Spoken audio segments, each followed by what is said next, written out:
عاقبة للمتقين والصلاة والسلام على سيد الأنبياء والمرسلين سيدنا ونبينا ومولانا محمد وعلى آله وأصحابه أجمعين. أما بعد فأعوذ بالله من الشيطان الرجيم. بسم الله الرحمن الرحيم. والذين جاهدوا فينا لنهدينهم سبلنا وإن الله لمع المحسنين. آمنت بالله صدق الله العلي العظيم وبلغنا رسوله النبي الحبيب الكريم الأمين ونحن على ذلك لمن الشاهدين والشاكرين والحمد لله رب العالمين. داتار دندن بھیڑوں کھلے مہا خوشحال اٹھئی پہر آمتے وسے میہ مثال کوڑے لکھ کنگال تہیں پاگارے پر گیا. قال اللہ تبارک و تعالی فی شان حبیبہ ان اللہ وملائکتہ یصلون علی النبی یا ایہا الذین آمنوا صلوا علیہ وسلموا تسلیما. اللہم صلی علی سیدنا ونبینا ومولانا محمد وعلى آله وأصحابه أجمعين.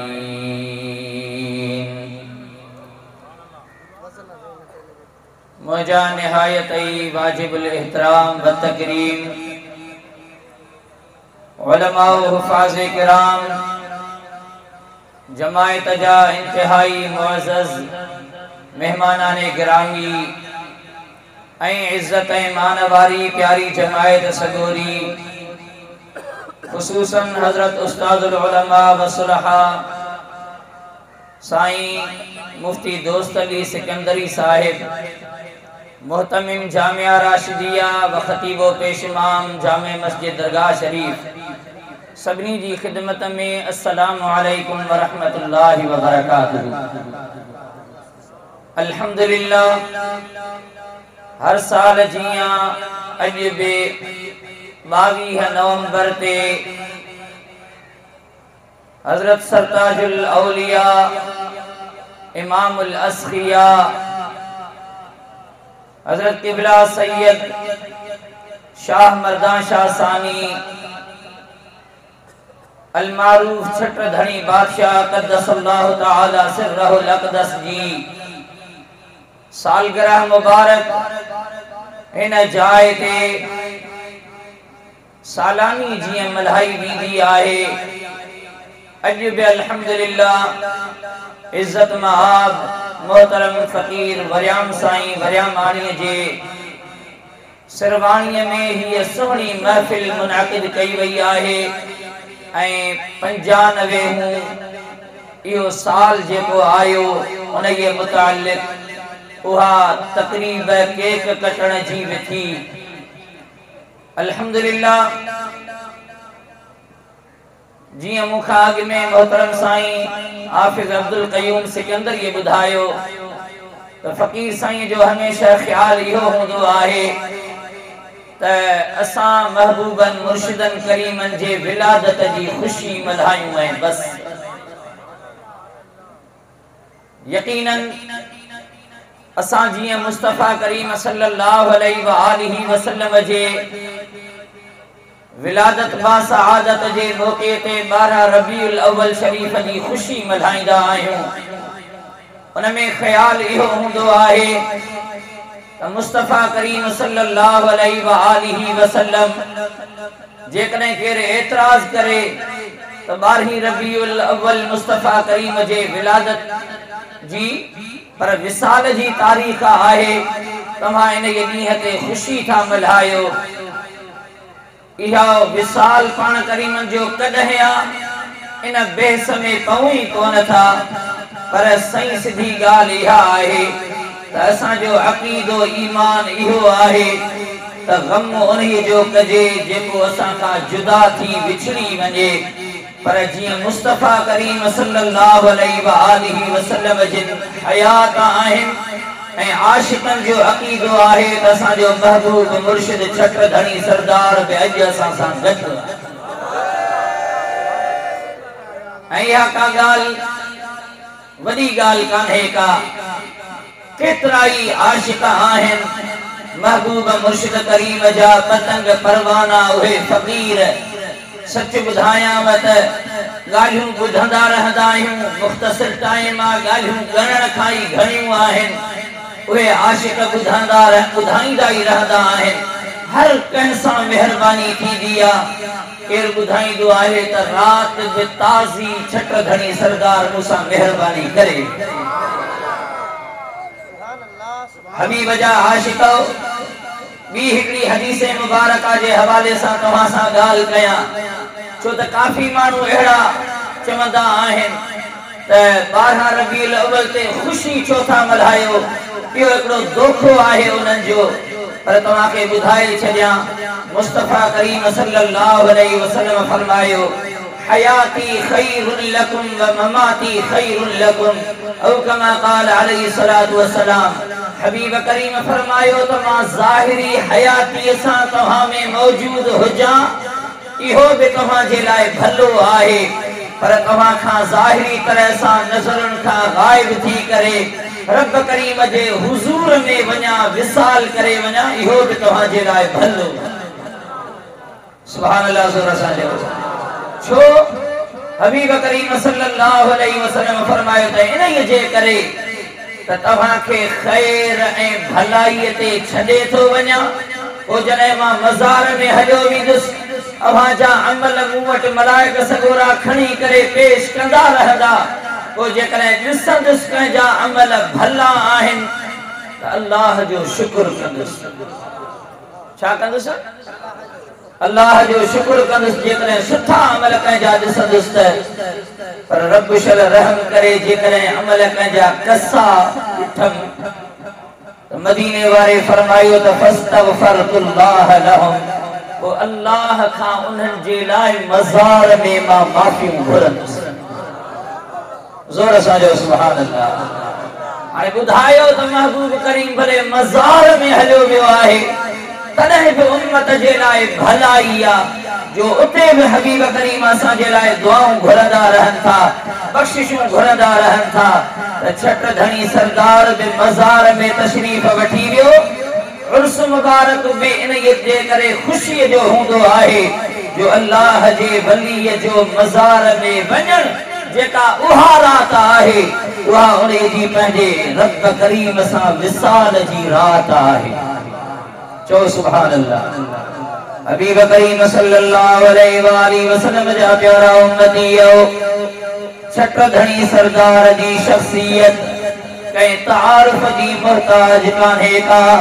जेकॾहिं बरे सगीर में ॾिसजे, पर जेको अक़ीदत ऐं ईमान वारो आहे, जेको सची नज़र सां परख कंदड़ आहे, उहो त सम्झी वेंदो अहिड़ो ॾाहो अहिड़ो मुदब्बिर कंहिंजे अखियुनि ॾिठो कोन्हे को। अंदाज़ो लॻाए सघो था जॾहिं हज़रत पीर साईं सूर्य बादशाह रज़ियल्लाहु ताला अन्हु खे शहीद कयो वियो हुयो ऐं फ़क़ीर जेके बि जमायत आहिनि उन्हनि जूं जाइदादूं ज़मीनूं मिल्कतूं सभई लुटियूं वयूं हुयूं। अलाए छा छा उन्हनि खे तकलीफ़ूं ॾेई करे उन्हनि खां सभु कुझु फुरियो वियो। उन्हनि खे तकलीफ़ुनि में ईअं ये ईसायो बियो जन्नत जिया घाड़े में के पीढ़ो बींदो आहे। हबीब करीम सल्लल्लाहु अलैहि वसल्लम जे मजड़े हजरत छत्रधणी सरदार जने 1952 में अची करे गादी संभालिया सदन ताज पोशी जने 1952 में थी आहे। उन्हीं टाइम ते एड़ो अबतर हाल हुयो जमायत जो ज़ाहिरी दुनियावी हिसाब सा, पर हिनन फकीरन जो कदे भी दीन घट कोन थियो आहे। ज़ाहिरी भले सब कुछ खसजी वजे, पर जे करे फकीर अज भी तवां ॾिसंदो वॾी उम्र वारा जिते भी नज़र अचन उन जी परहेज़गारी अहिड़ी हूंदी आहे जो अकुल दंग रहिजी वेंदो आहे। उहो ई सुन्नत वारो जेको लिबास आहे, पाकाई आहे, सफ़ाई सुथराई आहे, ज़िक्र आहे, नमाज़ आहे, या कदे भी भलाई उम्मत जी घट कान थी आहे। इन जमायत जी खास तरह सा कदे भी या भलाई घट कान थी आहे। खुदा तो जाने जेकरे ज़ाहिरी तरह सा अज भी दुनियावी या सियासी तरह सा जेकरे अज भी सालन का जमायत तकलीफ में हुजे, पर मानू हैरान होंदा आहिनि ही हुकूमत का भी परे आहिनि।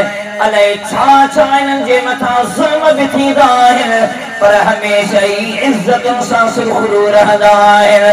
सफेद लिबास में शान ऐं मान सां रहंदा आहिनि। आखिर सबब छा आहे? सबब इहो ई आहे ये जमायत हमेशा रब खे याद कंदी रहंदी आहे।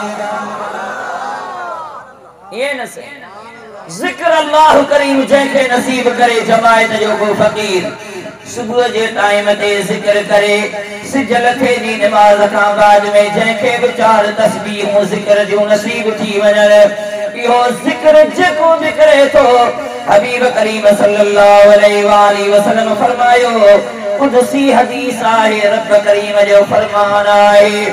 मुस्तफा करीम फरमायो, रब करीम तो फरमाए अना मअहू इज़ा ज़करनी, जॾहिं मुंहिंजो को बि माण्हू रब जो ज़िक्र कंदो आहे त उन टाइम ते मां रब उन सां गॾु हूंदो आहियां।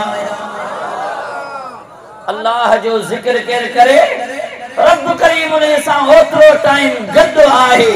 अल्लाह जी मेहरबानी उन सां गॾु आहे। रब करीम जी ज़ात बरकात जो फज़ल ऐं करम उन सां गॾु आहे। हाणे अंदाज़ो लगायो त जेकॾहिं को फकीर सुबह जे टाइम ते ज़िक्र जूं तस्बीहूं करे, शाम जे टाइम ते ज़िक्र जूं तस्बीहूं करे, एतरी रब करीम जी उन जे रहमत वेझो हुजे त केर तो उन जो कुछ बिगाड़े सघे?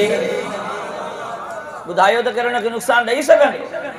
जॾहिं रब उन सां गॾु आहे, अल्लाह जी मेहरबानी उन सां गॾु आहे त केर कुछ भी दुनिया तरे जा ज़ोर लगाए छॾे, पर खुदा तो जाने जॾहिं सब कुछ खसजी वियो हुयो तॾहिं भी जमायत सुरखरू हुई।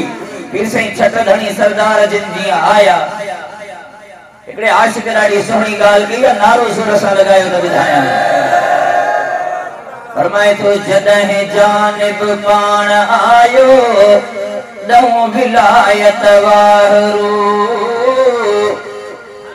आमते एहसान थिया सारी उम्मत थी सुरखरू, जा बजा जिन्नो मलक थिया सब सलामी रूबरू, सिज सबाहत सूह सरवर पीर साईं पगदार, शाह मर्दा शेर यज़दा कुव्वते परवरदिगार, ला फता इल्ला अली ला सैफ इल्ला ज़ुल्फ़िकार।